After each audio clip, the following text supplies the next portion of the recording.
ছোটবেলায় মাকে হারিয়ে সৎমায়ের কাছে বড় হয় আয়েশা। সৎমাকে সে ভালোবাসলেও সৎমা তাকে কোনোদিন আপন করে নিতে পারেনি। বাসার সকল কাজকর্ম তাকে দিয়ে করাতো সৎমা। কোনো কিছুতে ভুল হলেই রেহাই ছিল না আয়েশার। এভাবেই দুঃখে কষ্টে জীবন কাটছিল আয়েশার। তার একটি সৎ বোনও ছিল, যার নাম এনা।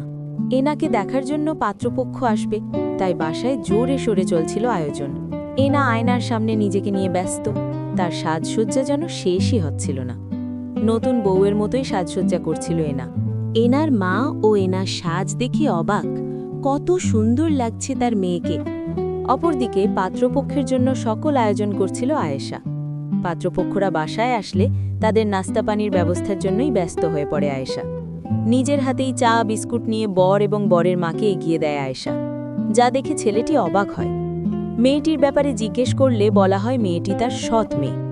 অন্যদিকে হঠাৎ করেই আয়েশার সৎ মায়ের হাত থেকে সেমাইয়ের বাটিতে পড়ে যায় এবং কিছুটা সেমাই এনার গায়ে গিয়ে পড়ে, যা দেখে এনা তার মার সঙ্গে খুবই বাজে আচরণ করে, যা দেখে মোটেও পছন্দ হয়নি বরের পক্ষের লোকজনের।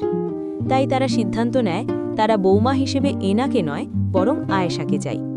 এতে আয়েশার সৎ মা প্রথমে কিছুটা আপত্তি জানালেও পরে বিয়েতে সম্মতি দেয় সে। তারা দুজন বিয়ে করে এবং আয়েশার জীবন খুবই সুখী হয়। মোনাজাত করে সে আল্লাহর কাছে দোয়া করে সে যেন সুখে শান্তিতে থাকতে পারে। শ্বশুরবাড়ি গিয়ে যথেষ্ট খুশি ছিল আয়েশা। আয়েশা গরিবদের খাবার বিতরণ করে এবং সে মনে মনে ভাবে এগুলো সফল হয়েছে তার নিজের মায়ের জন্য। উপর থেকে তার জন্য দোয়া করেছে তার মা। এরপরে আয়েশা নিজের সৎ মা এবং বোনের কাছে ফিরে যায় এবং তাদেরও আপন করে নেয়। এরপর এসে কাজ করতে করতে ভাবতে থাকে সবকিছুই সম্ভব হয়েছে তার নিজের মায়ের জন্য। সেই তাকে ভালো শিক্ষাগুলো দিয়ে মানুষ করেছে।